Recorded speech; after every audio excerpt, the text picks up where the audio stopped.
Oke, hai, selamat datang di IGTV pertama gue. Jadi sebelumnya gue emang gak pernah bikin IGTV dan gue berpikir gue pengen bikin IGTV aja lah. Sekalian ngebantu gue bagaimana caranya ngomong depan kamera jauh lebih lama daripada 1 menit. Soalnya kalau kayak yang lu udah tahu, kalau di feed gue itu bikin video selalu 1 menit atau di bawah 1 menit. Dan karena Instagram itu sekarang udah misahin Instagram TV sama postingan Instagram yang biasa. Jadinya sekalian gue bikin aja lah. Dan di IGTV pertama ini, gue pengen ceritain gimana sih perjalanan gue ngebentuk introvert gaul. Jadi gue tuh kuliahnya bukan psikologi. Jadi banyak juga kan yang nanya, "Bang, lu kuliah apa sih?"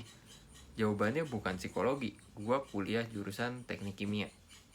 Tapi karena mungkin gue milihnya kurang tepat atau emang guanya aja yang gak mampu ngikutin, akhirnya nilai gue waktu kuliah itu gak bagus sama sekali. Ya jelek enggak, tapi bagus banget juga enggak. Di semester 3 dan di semester 4 waktu kuliah gue tuh dapet IPK sampai 1,5. Mungkin kalian lebih kenal sama namanya Nasakom, nasib 1 koma.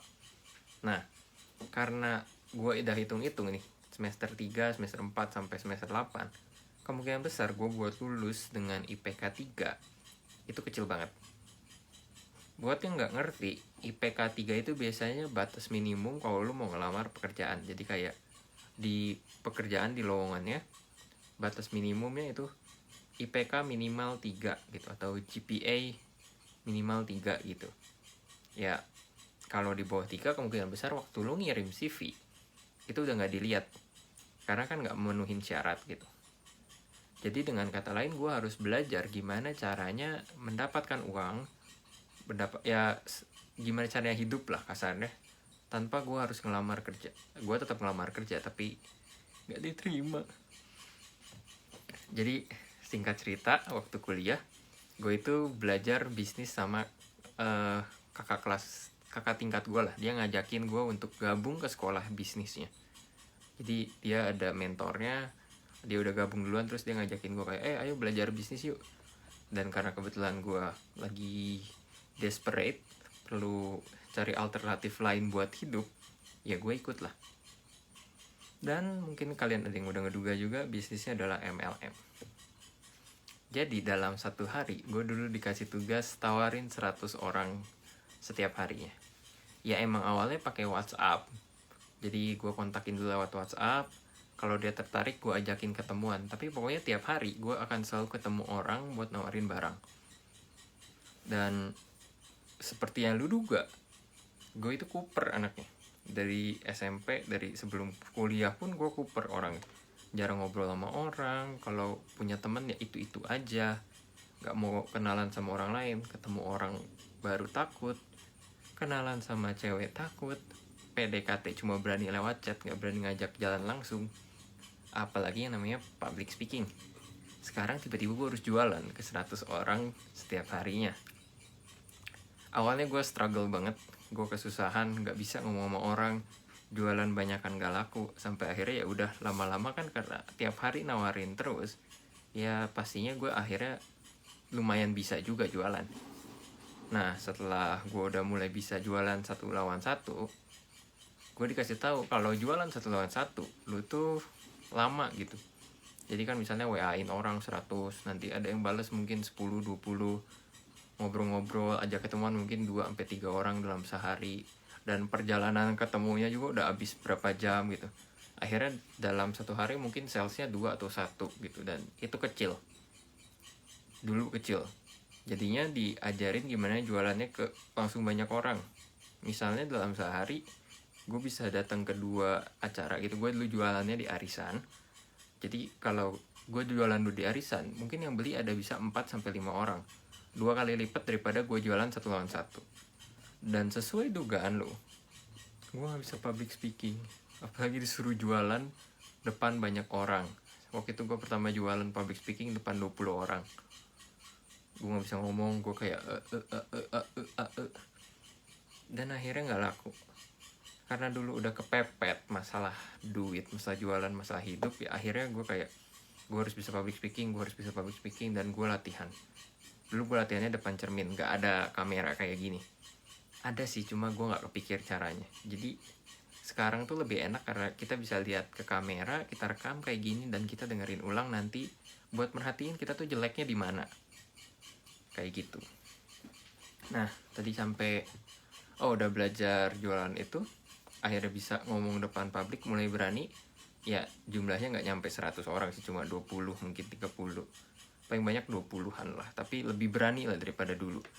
Dan akhirnya saya itu berlanjut hampir setahun, sampai akhirnya ternyata mentor bisnis gue tuh kena masalah, dan si sekolah bisnis ini harus dibubarin. Ya cita-cita gue belajar bisnis hilang lah. Akhirnya gue cari-cari, lihat-lihat, ternyata yang lagi rame waktu itu tahun 2017 kalau salah, itu bisnis online dan sistem dropship. Gue ingat banget waktu itu dropship lagi rame-rame, dan gue nyari kan kayak gimana sih caranya jualan dropship gitu. Gue langsung ketemu sama produknya Koriko Huang, dropshipaja.com. Itu tuh bisnis print on demand, jual kaos kayak print gini, case HP yang custom, ada botol minum gini-gini juga bisa di custom, dan ya itu bisa dapat duit dari situ. Jualannya tuh kayak bikin mock up doang, terus upload ke sosial media, nanti kalau ada yang minat beli kayak gitu. Dan dari situ gue sadar kayak ternyata jualan online enak juga, gak usah ketemu orang satu-satu, gak usah nyariin arisan. Kalau gue kan dulu kerjaannya tiap hari nyari arisan, ketemu orang, capek gitu. Apalagi karena gue introvert, gue energinya terbatas buat ketemu orang. Nah, dengan online, gue kan gak usah ketemu orang terus. Gue tinggal kontakkan lewat chat, lewat DM. Bahkan bisa semuanya prosesnya diotomasi. Jadi, gue bener-bener tinggal bikin produk, gue bikin video kayak sales pitch jualan gini. Habis itu, ya udah orang mau beli enggak, ya udah, kalau enggak ya udah. Dan barangnya dikirim sendiri gitu-gitu. Apalagi kalau produk digital. Nah, tapi karena gue kurang seneng sama casing HP gitu, kayak bosen gue kayak cuma bikin mock up diupload, gue pengen sesuatu yang lebih bermakna gitu.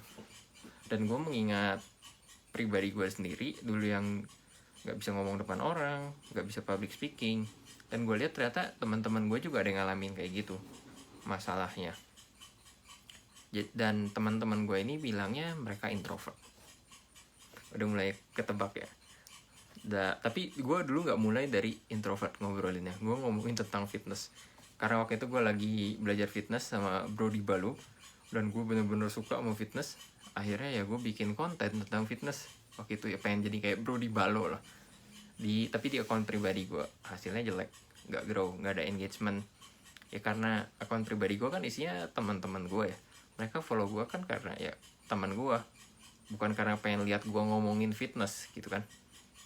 Akhirnya konten yang gak works, gue pindah ke niche lain, self development.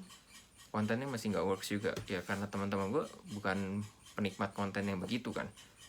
Akhirnya gue tuh belajar lagi ke mentornya Koriko, Denny Santoso. Waktu itu dia punya kelasnya DM Elite, dan itu harganya termasuk mahal buat gue waktu itu, dan gue gak punya budgetnya segitu. Akhirnya gue cuma ngikutin Instagram sama YouTube-nya aja yang gratisan. Nah, waktu Juli 2019 atau kapan nih gue lupa. September 19, Kodeni itu launching bisnis barunya, Tribelio.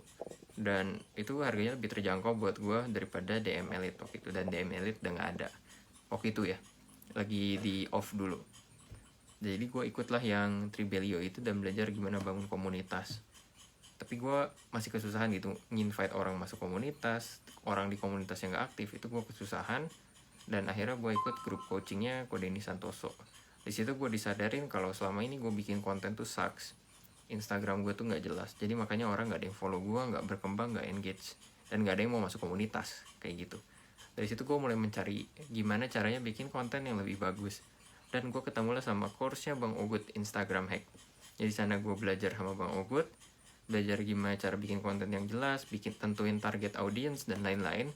Akhirnya gue mulai bikin account baru, kan sebelumnya di account pribadi gue. gue bikin akun baru namanya Introvert Belajar Gaul. Dan ngobrol-ngobrol sama Bang Ugut, kata Bang Ugut jangan introvert belajar gaul, jelek, kata belajarnya ilangin aja jadi introvert gaul. Dari situ lahirlah Introvert Gaul di Februari 2020. Belum beres, karena ternyata bikin konten tuh gak segampang gitu. Buat ngedatengin follower tuh gak segampang gitu. Untuk nyampe 1000 follower gue dari 0, itu gue butuh waktu 3 bulan. Sebenarnya temen gue ada si mudah bergaul, si Dimas, itu 2 minggu 1000 follower. Gue 3 bulan. Lama banget. Nah jadi kan Februari, Maret, April tuh gue baru 1000 follower ya. Habis itu gue belajar Facebook Ads. Jadi gue bikin ebook buat gue bagiin lewat Facebook Ads, dan orang yang download ebook itu kalau misalnya baca, nanti ada kayak gue, kalau lu suka sama ebook ini kunjungin akun Introvert Gaul gitu. Mungkin mayoritas dari yang follow di sini juga dapetnya dari ebook itu ya. Jadi dari April ke Mei itu langsung naik ke 10.000, naik 9.000 lah, cepet. Nah habis itu gue matiin ads-nya, ternyata malah naikin lebih kenceng lagi. Dari Mei yang 10.000, di akhir Juni gue udah punya 60.000 follower. Jadi dalam sebulan naik 50.000, dan itu organik dari konten doang, gak pakai iklan. Dan ya gue kaget juga ya, kayak loh kalau konten gue bagus, kenapa dulu gak bisa gitu. Kenapa waktu gue bikin di Instagram pribadi gue kenapa gak bisa. Ya sampai sekarang pun gue masih gak tahu jawaban pastinya, cuma ya gue bersyukur aja lah akhirnya akun Instagram gue grow, dan mungkin emang belum waktunya grow gitu. Jadi setelah itu naik terus sampai 100.000 dan sampai di titik ini. Jadi kalau ditanya ilmu introvert gaul dapat dari mana sih, itu banyak dari pengalaman gue, dimana gue awalnya gak pede, gak bisa komunikasi, gak bisa public speaking. Gue baca-baca buku self development, dikasih rekomendasi ini, diajarin sama mentor bisnis gue, dan gue praktekin, ya akhirnya jadilah introvert gaul gitu, materi di situ. Dan gue masih sering research baca self development juga, jadi ilmunya dari macam-macam lah gitu aja. Jadi kalau ada yang nanya tentang perjalanan gue dari content creator, ya ini sepanjang 12 menit gue ceritain, nanti lu bisa cek aja di IGTV gue. Kalau lu nonton IGTV ini sampai akhir, boleh dong bilang di bawah, Bang gue nonton sampai akhir gitu. Nanti mungkin gue akan bikin lagi IGTV berikutnya dan ngomongin hal-hal yang lebih panjang yang gak akan gue omongin di feed.